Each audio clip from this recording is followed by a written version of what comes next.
मैं थक हार कर काम से घर वापस जा रहा था। कार में शीशे बंद होते हुए भी जाने कहां से ठंडी ठंडी हवाएं अंदर आ रही थी। मैं उस सुराग को ढूंढने की कोशिश करने लगा पर नाकामयाब रहा। कड़ाके की ठंड में आधे घंटे की ड्राइव करने के बाद मैं घर पहुंचा। रात के 12 बज चुके थे। मैं घर के बाहर कार से आवाज़ देने लगा। बहुत देर हार्न भी बजाया, शायद सब सो चुके थे। 10 मिनट बाद खुद ही उतरकर गेट खोला। सर्द रात के सन्नाटे में मेरे जूतों की आवाज़ साफ सुनी जा सकती थी। कार अंदर कर जब दोबारा गेट बंद करने लगा तभी मैंने देखा एक 8-10 साल का बच्चा अपने कुत्ते के साथ मेरे घर के सामने फुटपाथ पर सो रहा है। वह एक अधफटी चादर ओढ़े हुए था।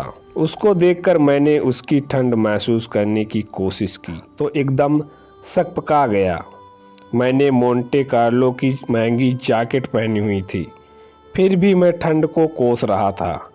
और बेचारा वो बच्चा, मैं उसके बारे में सोच ही रहा था कि इतने में वो कुत्ता बच्चे की चादर छोड़ मेरी कार के नीचे आकर सो गया। मेरी कार का इंजन गर्म था, शायद उसकी गर्माहट कुत्ते को सुकून दे रही थी। फिर मैंने कुत्ते के भगाने की बजाय उसे वहीं सोने दिया और बिना अधिक आहट किए पीछे का ताला खोलकर घर में घुस गया। सब के सब सो रहे थे। मैं चुपचाप अपने कमरे में चला गया। जैसे ही मैंने सोने के लिए रजाई उठाई, उस लड़के का ख्याल मन में आया। सोचा, मैं कितना स्वार्थी हूँ। मेरे पास विकल्प के तौर पर कंबल, चादर, रजाई सब थे, पर उस बच्चे के पास एक अधफटी चादर भर थी।